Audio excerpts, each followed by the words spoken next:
have an injury like this where you don't even want to move that leg because you're scared it's going to happen again. Believe me, I've been there. I know what you're struggling with this injury. What's up, guys? I'm Kyle, also known as the Panda Man. In today's video, I'm going to give you my top secret starting protocol for when you first rupture your patellar tendon, things that are essential to do within the first 3 weeks. Starting out with your patellar tendon rupture, one of the blanket pieces of advice the doctor is going to give you is to ice. Let me be very clear with this.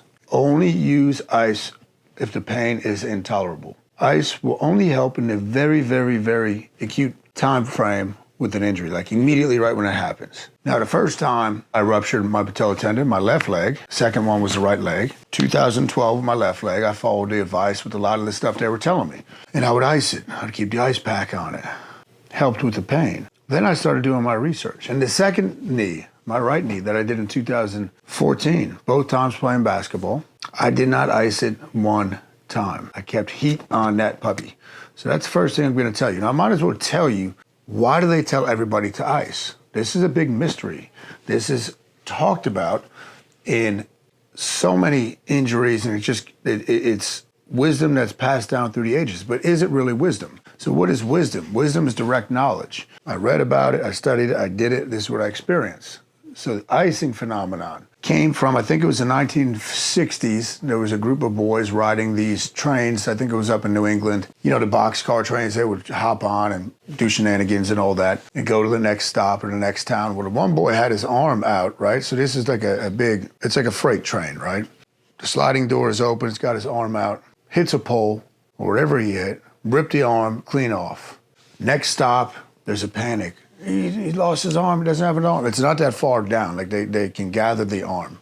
So there's a doctor that's on the scene, and the doctor says, get ice on it, get ice on it. So they get ice on the severed arm. They were able to later reattach the arm surgically. I don't know what type of usage he had with that arm after the fact, but this became a big story all around the nation. Ice is a miracle for curing yourself, for healing yourself. Why did the ice work? Because it slowed down the blood flow to preserve the tissue so it didn't completely die. Ice will slow down your blood flow. Drill that into your head. To heal, we need to increase blood flow. We want to get more blood to that area, get the good nutrients in, and using the pumping system, right, of the muscles. Think of your muscles as these giant pumps, contraction. We want to get the bad stuff out. So that's one of the first secrets I'm going to tell you. Only use ice if the pain is intolerable. Now, they will give you painkillers. And I'm going to tell you, in all honesty, the first time they gave me Oxy both times. I can see why people get hooked on that. I mean, that stuff made me loopy as all heck.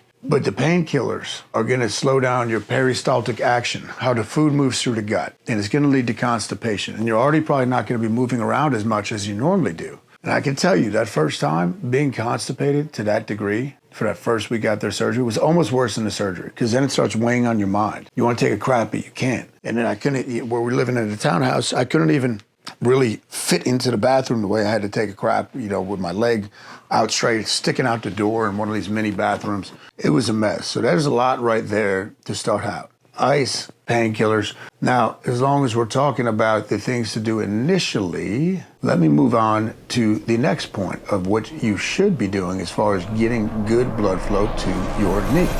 Second thing I want you to be mindful of, they're going to give you this big clunky brace. Mine had a freaking long piece of steel on each side with like a dial. You could lock it in. You could set it to a certain degrees when you want to open up the range of motion. It's got Velcro straps that come across the front. I mean, you feel like a cyborg with the thing on. And it does make you feel safe when you first have it on, right? There's a lot of hesitancy when you have an injury like this where you don't even want to move that leg because you're scared it's going to happen again. Believe me, I've been there. I know what you're struggling with this injury. Going back to the first time I did it, following all the establishment's protocols, I left that puppy locked out, straight out for 6 weeks. 6 weeks, I left it in that damn brace, which completely started to destroy my joint. So when I went to try to move it, first time going to PT and all that, man, that thing was stuck. It would not move. It would not move. And everything, all the muscles in my left leg at the time atrophied. Atrophy means shrink because I wasn't using it. I was using my crutches. I was using a wheelchair at some points because I was still training people at the gym,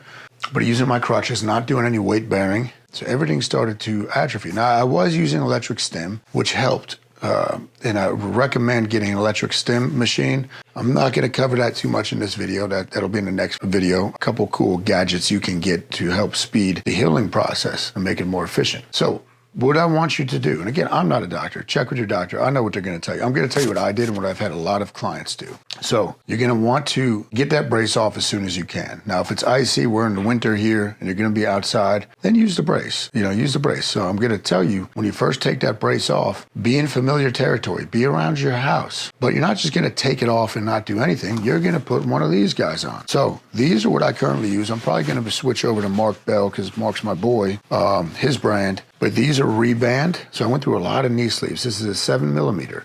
You're going to want to get a knee sleeve and you start wearing that thing around in place of that brace. It's going to compress it. It's going to keep it warm. It's going to make it sweat. It's going to give it support. Now, this is a game changer when it comes to your sleep. I have a new client that I'm helping recover from Patellar Tendon Rupture, and the lack of sleep was a big thing. You'd wake up soaked. So if you just lay down on your back and you're not kind of letting those pores breathe at all, and you can't really go into the fetal position because you can't bend the leg and you're nervous you're going to hurt it, this is a game changer. Put this on in place of the big metal brace. Getting heat, we're getting compression. Two essentials for healing, right? We want to heal. Start weight bearing when you have this on. So start around your house. It might be a little gimpy, but really try to activate. When you're sitting around and or standing, talking to somebody, start flexing your leg. See what you can squeeze. Squeeze your glutes, quads, hamstrings. So that's the next piece of advice. I would coach you to get out of the brace ASAP. I don't even know if they still do staples. My legs were all stapled up. I hear it's different nowadays. But once you can get this on, if there's no sutures or staples, get this thing on and you start progressing. Let's go on to the next secret I want to share with you to speed your recovery. All right, my friend, coming into the next few things I want to share with you. Passive range of motion leg extension. This is one of the game changers that you're gonna want to incorporate early on. Now, with range of motion, with your patellar tendon rupture, do not force the issue. The first time I thought I had the mentality, let's crank this puppy. Let's try to get it to rip through that scar tissue and boom, be back like Superman.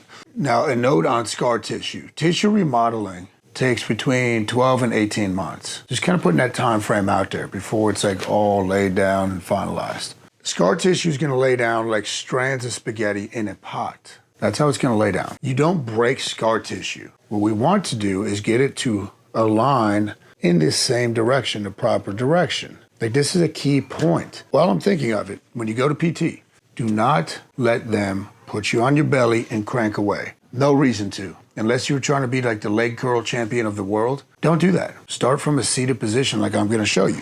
So as far as passive range of motion leg extension, you're going to sit off a chair. Like I'm in a chair. This chair is kind of low. You can sit off the edge of your bed, a bench, a stool, whatever it is. And what you would do here, you can use a towel, you can use a band, you can even use your other leg. I'll show you in a second. So I just had a rope handy. So what I would do here is I would lower it down, get that discomfort, and I'd come back up. Boom, come back up, come back up. I wouldn't force it to the extremes. Now I would do usually 200 reps a day of that once I figured this out. Now the way you would do it with your other leg, right? Let's suppose you didn't have any equipment. You'd support it with your good leg. Now this is a rocking chair, so not necessarily ideal. I would lower it with my good leg, back up. I'm just trying to get to that point where I feel a little bit of a tug, but not extreme. And we want to start working that.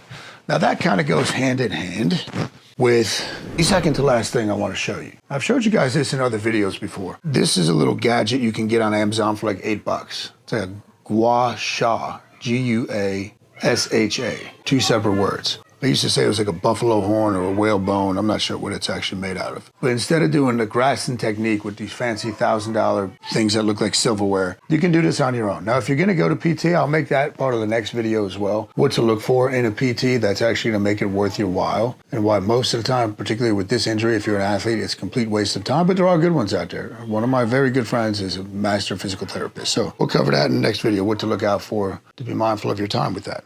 So what you would do on this, guys, is you put some Lubriderm or some type of jelly, lotion, whatever it is. You could even use coconut oil, will probably be a good option. And you would take this and you would scrape, okay? You would scrape in the line of the scar. Get in there, you can hear it. And I don't even have anything on here, but what I'm doing trying to get that scar tissue to remodel. I'm trying to impose my will upon it to get it to lay down all in the same direction that I want. So for us, it's gonna be in line with the scar. So we wanna scrape, and once it turns red, or if you're not white, I don't know what color your skin would turn, but discoloration, let's say. Once it turns, it usually takes about 2 minutes, you're done. That's all you need for the day. Don't go crazy with this. So we're gonna do some scraping. Now that is something they're not gonna tell you in the hospital. And let me go on here to the last thing I wanna show you, an exercise that you can pretty much begin doing within the first couple of days, which will give you peace of mind, because now you're on the path to recovery. Let's go. The last thing I wanna show you, talk to me by the great Louis Simmons, quarter squat and the calf raise. I can't even recall off the top of my head, the gastroc or the soleus, one of them crosses the back of the knee joint, right? Those are your calf muscles. And then 3 parts of your hamstring cross the back of the knee joint. So with recovery, we really want to focus on the posterior chain, getting that strong, adding some functionality back to that. A lot of people are going to try to hammer home, you got to get your quad, your VMO firing, you got to get the patellofemoral ligament to stabilize, blah, blah, blah, blah, blah. Don't worry about the quad. We'll build that back up with single-legged squats and different sled work as we progress. Now, quarter squat to calf raise, the reason I love this so much, and you can even do this if you day 2, 3, with that big clunky brace on. Remember, I want you to get out of that. But you'd find some steps, right? So let me lower this just so you can kind of see what I'm doing here, you know, and use something to balance, right, guys? So I'd be here, I'm holding the railing, right? So I'd get my toes here, and I would come down, and I'm ever so slight. You're not gonna be able to bend your knees that much anyhow, right? So just a little bit. So you're here, and then boom, full lockout. Little quarter squat. It's not even a quarter squat, that's just what I call it. Then full lockout. Coming down, full lockout. So quarter squat, calf raise. And you wanna hammer these with higher reps.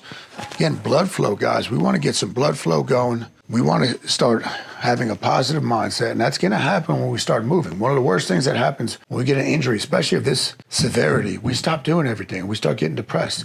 Remember those feel-good hormones and chemicals, growth factors, are certain ones that can only cross your blood-brain barrier through physical movement. So we want to keep that in mind. But if you start doing all the stuff I just showed you within that first week, man, you are going to be light years ahead of the next guy that follows the mainstream protocols. Believe me, I've helped literally hundreds of people with this injury throughout the world.